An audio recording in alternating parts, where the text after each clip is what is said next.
Good morning and welcome to each of you who's watching this morning. As we heard from Abby last week, we are cautiously returning to face-to-face meetings, and it's been great over this last week to hear such great feedback from the 3 different groups that have been meeting around Chard. It's been brilliant to hear of people's experiences, of how perhaps they were feeling a bit anxious beforehand but have really enjoyed being there, and just that general sense of excitement at being back together after so long apart.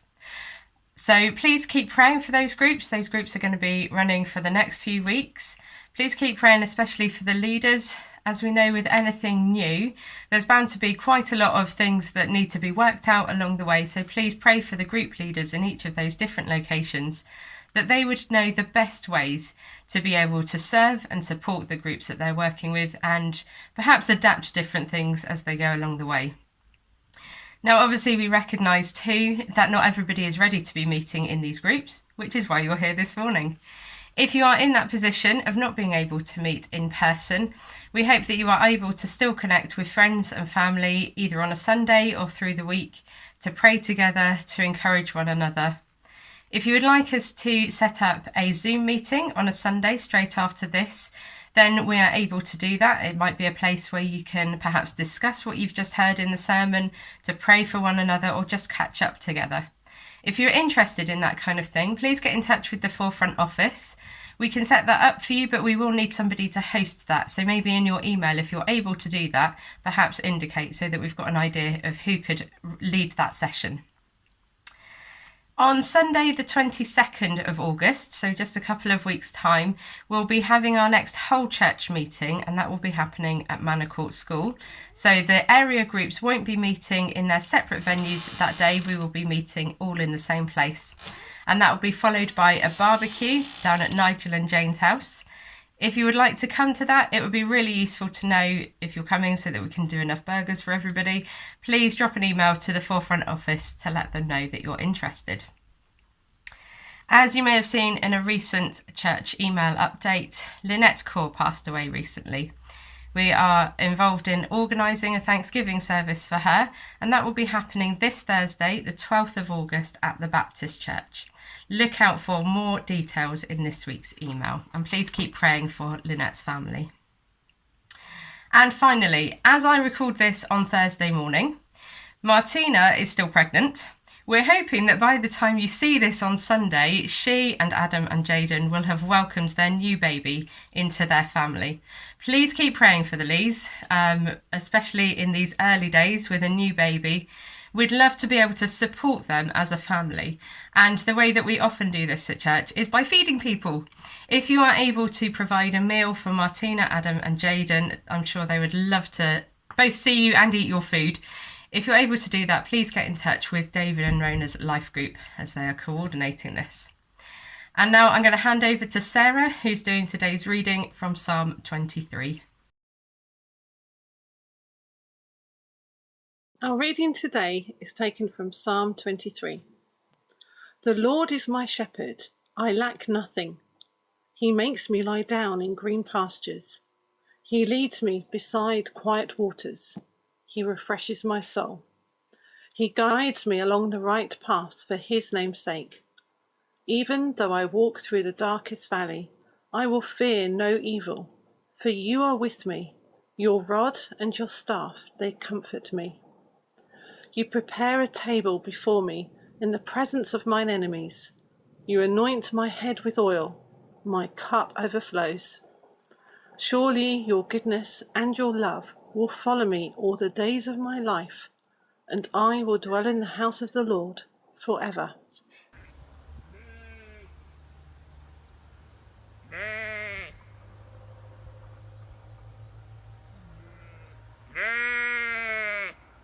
Good morning. We can't possibly start thinking about Psalm 23 without listening to and watching this peaceful scene. Although there's no shepherd to be seen today, safe provision has already been made for the sheep with lush grass and safe boundaries.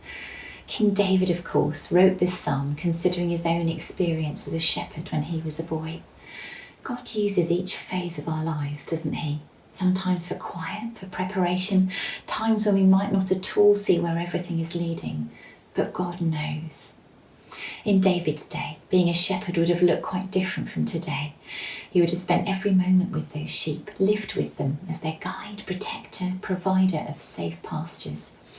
We know he had to fight off wild animals. He was always there for his sheep. Now, I quite like to watch a cooking programme if I get a spare half hour on my own. One programme involved a certain Mr. Oliver travelling through Italy. In this particular show, he spent a day with a shepherd in his 60s and a shepherdess in her 80s.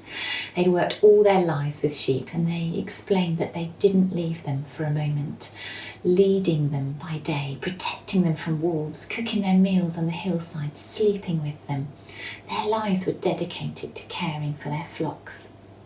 How much more is our God dedicated to us? Sometimes we might worry that we are the ones on the edge of the flock, unknown, unimportant, unseen, uncared for. But there is no one God misses, no one who is not seen, no one who isn't important enough, no one who is overlooked. And there we must leave our famous chef on the hillside, and there this analogy ends, because the slight irony was that they all cooked a lamb stew for their dinner. At the very beginning of this psalm, I think we must understand that we are known. In the springtime, our walks take us through fields of sheep and lambs, and there are constant calls as the mums seek out their lambs, and their lambs rush to the mums' sides. To my untrained eye, this always seems amazing, as it appears they all pretty much look and sound the same. Yet each ewe knows her lamb's cry, and each lamb knows its mum. A few years ago, we saved and scrounged enough club card vouchers to be able to go to Legoland Windsor.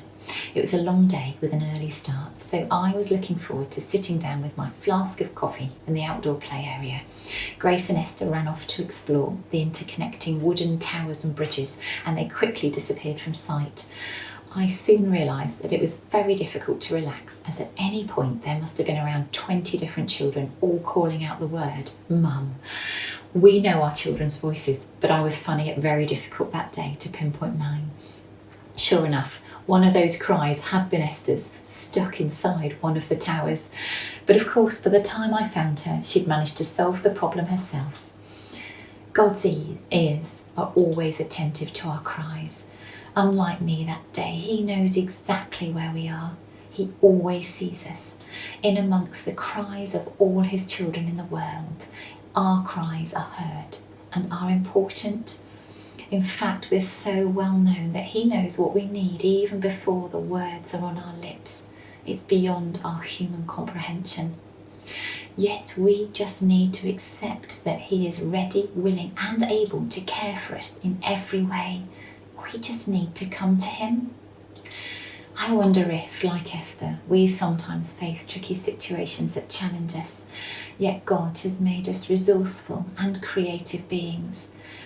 It's sometimes in those situations that we see our faith and abilities stretched, enlarged, and grown in a way we might not have known without that challenge. So as we come to think about rested, comforted, being restored, we understand that we are first known, that our Maker understands and sees our need for rest, that he is able to comfort us, that he knows how to restore us, and who it is that we are being restored to. The very beginning of this psalm speaks to me of contentment, of not being in want, of accepting just how and where things are, not striving, not wrestling, not worrying, just trusting, following, obeying. I wonder if this isn't quite a hard place for some people to be in, but so important is this place of contentment for our sense of peace and joy. We have 4 children. One of them strikes us as being exceedingly content in her nature. She doesn't wish for any material things in particular. She notices little things around her, dew on a cobweb, a beautiful flower hidden in a hedge, an interesting bug crawling by. She's generally happy, restful to be with, which I think is largely due to her contentive and appreciative nature. Where are we content?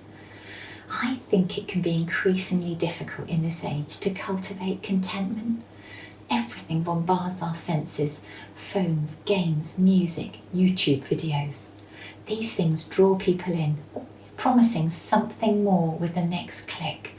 And we can lose the ability to be still, to rest our minds and our souls, to be satisfied. How can we nurture this sense of contentment, trust and satisfaction? Psalm 131 talks about our needing to be intentional about stilling our souls to be with God. This might be finding a comfy place in your home, a space that you set apart as your place to be still. Maybe a sunny corner of your garden, or by being active, a walk maybe, noticing the beauty and detail of the world that God has created for us. Perhaps we need to get used to silence again, gently bringing our wandering minds back to that place of stillness, or using music and song to help focus our minds and encourage our souls to sit before God. Let's think about rest. There are different types of rest that immediately come to my mind: physical, emotional, mental, spiritual.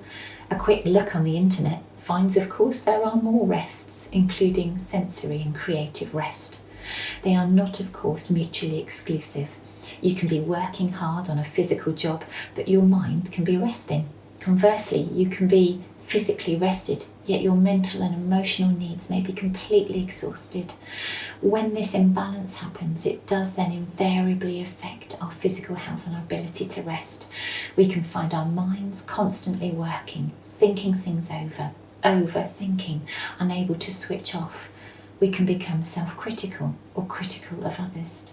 Sleep eludes us, and our physical tiredness feeds into this vicious cycle that can affect every area of our lives. So what simple and practical things has God put in place to help us be rested? Rhythm. At the very basic level, we are designed with a hormonal rhythm to link with day and night, our circadian rhythm. We function best if we're awake in the day and asleep at night. This is really difficult if you work nights or shifts or have small children, and my heart goes out to you. I meet quite a number of people who have very disordered sleep cycles, and I think that that's the first very basic thing that we need to realign to give a good foundation for physical and emotional health.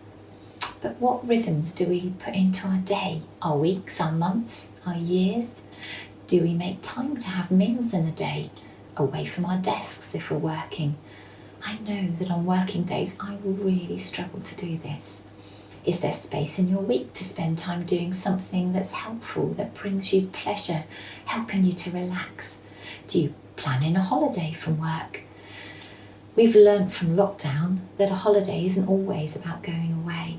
For our family, just by altering a little our daily rhythms, having a coffee, doing the crossword with Dave, eating some different foods together that we normally associate with holiday, planning in time for games, reading, activities, we can feel like we are on holiday with some sense of rest. Food and drink. Do we eat well? Do we drink enough fluid in each day? Water in particular. We're all familiar with the 5 fruit and veg a day campaign, but do we actually eat this? Are our meals generally nourishing? Do we eat the right amount? We all need food. Food is associated so much with comfort, and that's not wrong at all. But sometimes we need to bring our sources of comfort back in line with what we know is healthy. I know I do. Do we have a regular pattern to eating and having meals if we can? Sometimes we need to be the ones to take control and bring our bodies into a helpful rhythm of eating and drinking. Do we drink more than 3 caffeinated drinks a day in general? Is our alcohol intake within the guidelines each week? Physical health. To be able to rest and sleep well, we also need to, if we can, be physically active to be tired enough to sleep well. Sometimes it can be the very last thing that we feel like doing, and I would say I almost always want to sit on the sofa with a cup of tea and a chocolate biscuit rather than go on a run. But I do know that a run is good for me, and I do always feel better afterwards.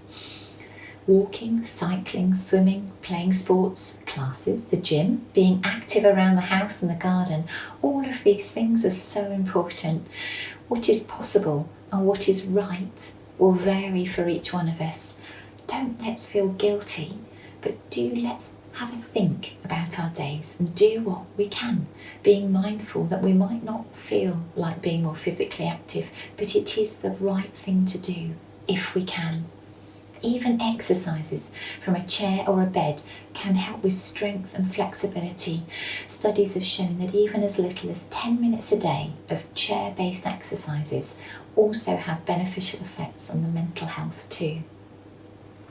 Mental rest. Our minds need time to rest. Do we have boundaries in place to set aside jobs and demands to allow our minds to rest? These boundaries might be physical. Leaving the building where we work at the end of each day has been traditionally a way to signal, both mentally and physically, that that particular aspect of our daily tasks is finished. But with the rise of working from home, we find these boundaries are blurred. Have you noticed work worries, problems, tasks encroaching on your home and family time? Are there any ways that we can help to gently restore this balance, making sure we give time for our minds to rest? Sometimes it can be something as simple as having a notebook and pen beside our bed, writing the things that crowd our minds down that we mustn't forget, releasing them to enable us to sleep. But often though, it's just not this simple, with ingrained worries and pressing concerns, and it's so hard. Once we're aware of our lack of mind rest, can we consider a strategy to help reset some boundaries and then have the discipline and support to follow this through? Can you have a time you will not work beyond? Maybe planning in something at this cut-off point that will help you not to refocus on your problems, such as a walk, a warm bath and a good book, cooking, playing or watching sports. Find out what works for you, but beware the old dangers of distraction for overworked minds. Drink, drugs, unhelpful or damaging TV. Emotional rest. This can simply be a place where you don't have to meet the needs of others. It may be a place of peace and quiet, perhaps in nature, where you can take time to be aware of how you're feeling. You can pray, be mentally and emotionally still. If you're involved in emotional giving each day, whether that's at work or at home in a caring role, it's important to take time to rest yourself, to restore your emotional batteries. It may be that you need to take time to receive some counselling even, whether that's with a trained counsellor or spending time with a trusted friend, someone who can really ask, how are you? If you're a carer, maybe arranging some support to allow you to focus on your needs, if only for a short time. Sensory rest. We mentioned already how our senses are bombarded throughout the day, and this seems increasingly ever more important for our young people. We can feel overwhelmed, but sometimes misinterpret these signals, even going to another form of entertainment to distract our tired and overstimulated minds. Maybe we need to remember some of the simple things we do for our children at bedtime when they are young to help them wind down. A warm bath or shower, dim lights, soft music, reading a good book, or simply silence. Do we take time to rest our senses or allow a rebalancing of our senses? Is simplicity calling to us? In all of these practical considerations, we remember that the most important thing that we can do is turn to Jesus, who knows us and our needs so intimately. Talk to him if you find yourself identifying with any of these scenarios. He has promised to give us wisdom, and indeed, as we read, he gives us rest. And so often it is as we rest that we are refreshed and restored. I have a confession to make about pain. I don't like it. In fact, if I could protect my children from ever experiencing pain or sadness, unhappiness or rejection, I would. But yet I know it's so often in these times that are difficult or traumatic that our faith is strengthened, our characters moulded, and our perspective refined as part of this transformation. And God in His grace sees that we are worthy of this.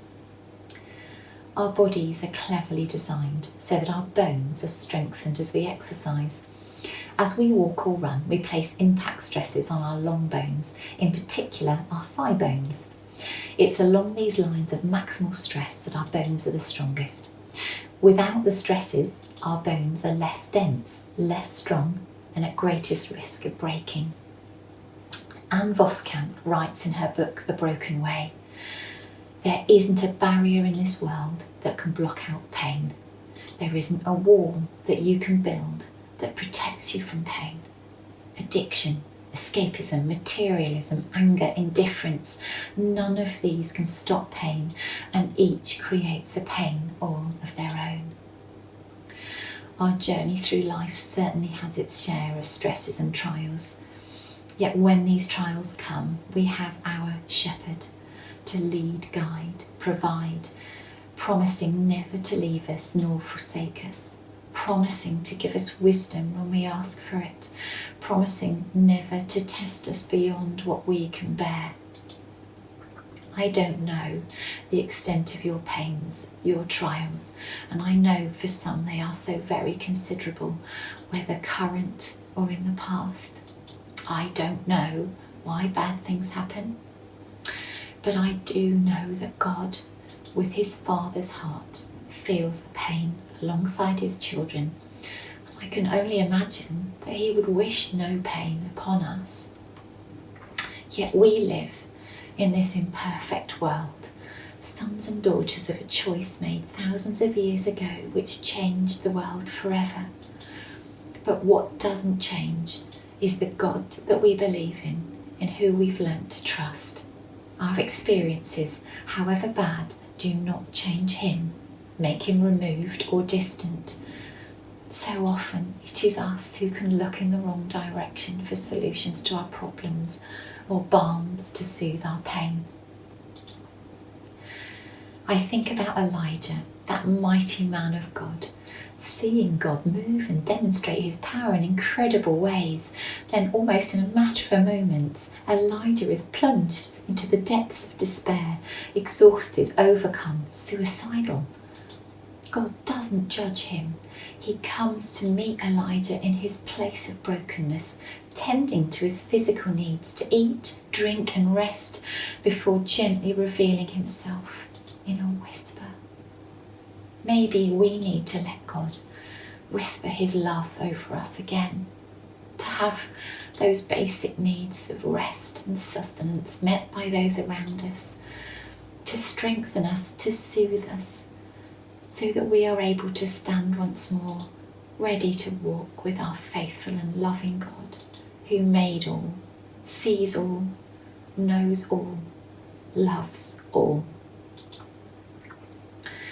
One of my daily readings had a very profound thought, that if we do not let our pain be transformed, so often that pain is then transmitted. Do we need to let God into that pain? May God meet and touch your heart and show you the way forward. Do we believe that we can only be used if we're perfect? Do we feel too broken, too tired, too old, too young, too battered and worn out? God takes the broken things, the broken people. He uses them. God takes the tired, the battered, the bedraggled, the worn out, and both loves and uses them. He cherishes each imperfection, each scrape, each knock, each threadbare patch as a sign of loving and of being loved. The scars we have, the seen and the unseen scars, are known by God and are remembered by Him. As words on a page are the representation of a story told, the wounds we bear, that our hearts bear, are the story of our lives. And they are so beautiful and so precious to God. If we keep our hearts hidden away in perfect condition, they can shrivel and die. A seed, unless sown, watered, broken, cannot grow to release its potential. See what's contained between the hard outer casing of these runner bean seeds. Unless softened and soaked, unless split open, that energy inside to send out roots and shoots cannot be released to bear the crop it was designed to bear. Sometimes with our hearts, it's only in the breaking open that the potential is released, that fruit is born to nourish others, that beauty is revealed. So if you are in that place of pain this morning, I am so sorry. I would encourage you to reach out, to open up to God, to take down those barriers that we so often build around us in our pain, to reach out to trusted friends or family, to your life group, to Forefront if you need to. And may you know God's gentle guiding, healing, provision and leading through your valley, so that you can say again, the Lord is my shepherd. I have everything I need. He is with me through the hardest of times. But the hope I have is the most perfect and incredible love, joy, peace and fulfillment forever. Amen.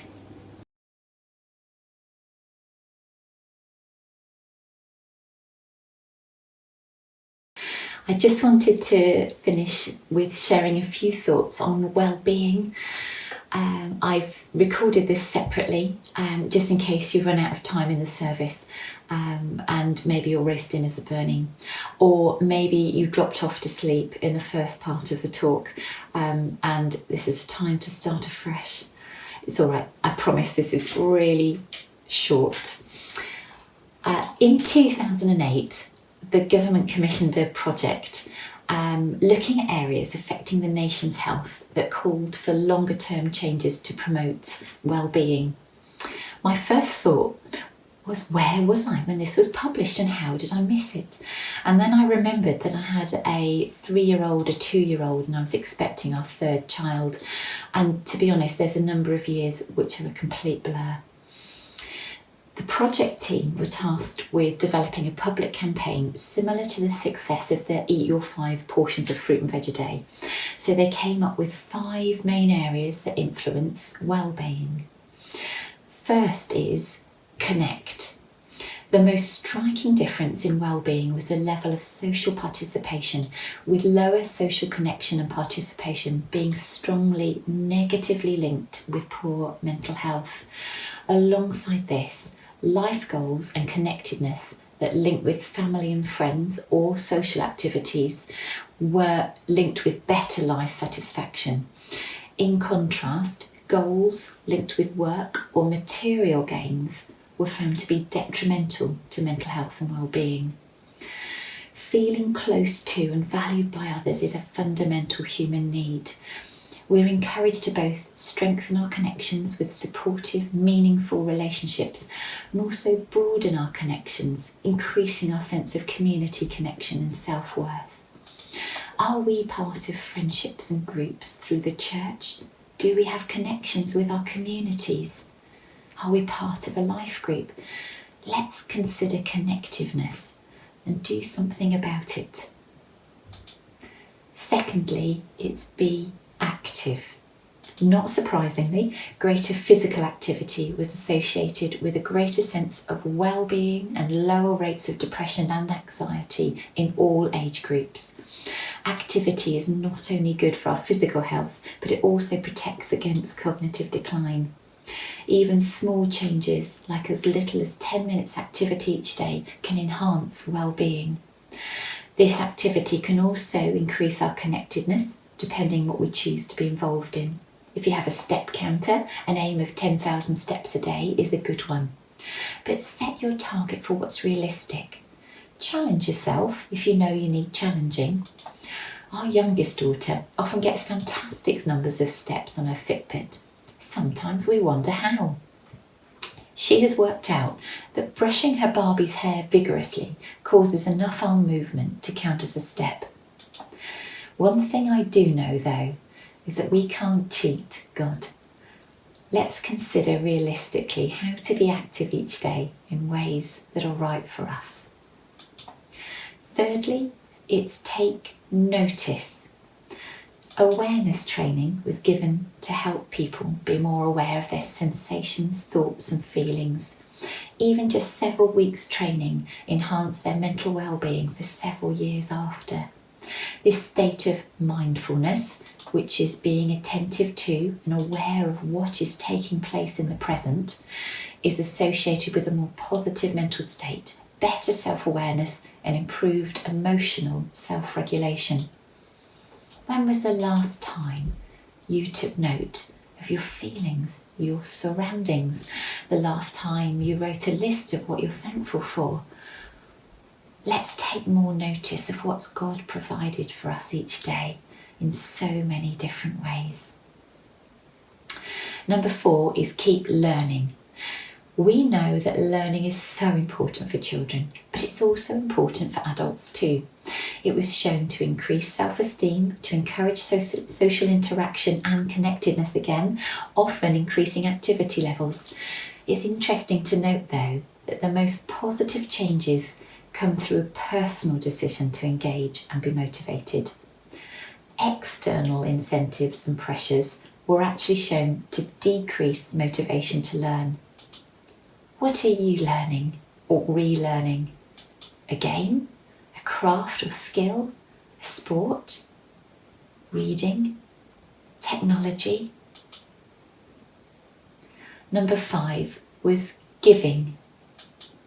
This reward system was shown to be especially important in early life, contributing very positively to both cognitive and social functioning needed to develop mental resilience and well-being. Helping and sharing and giving, team-orientated behaviour all increases our sense of self-worth.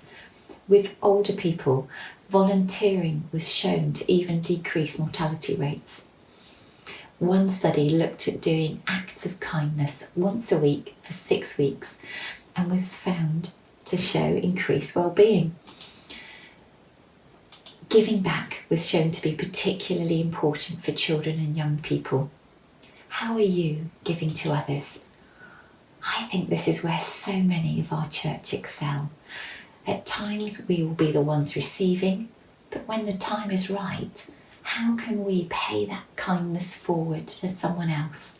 A phone call, a card, a meal, a plant you've grown and nurtured, committing to pray for someone, offering a lift. There are so many ways to give. How are we giving? Now these 5 areas form a handy acronym, CAN LG, CAN Life Group. I wonder if we can at some point find some time to consider these areas and very specifically any in particular which might need our consideration to help us with our own well-being. Connect, be active, take notice, keep learning and give.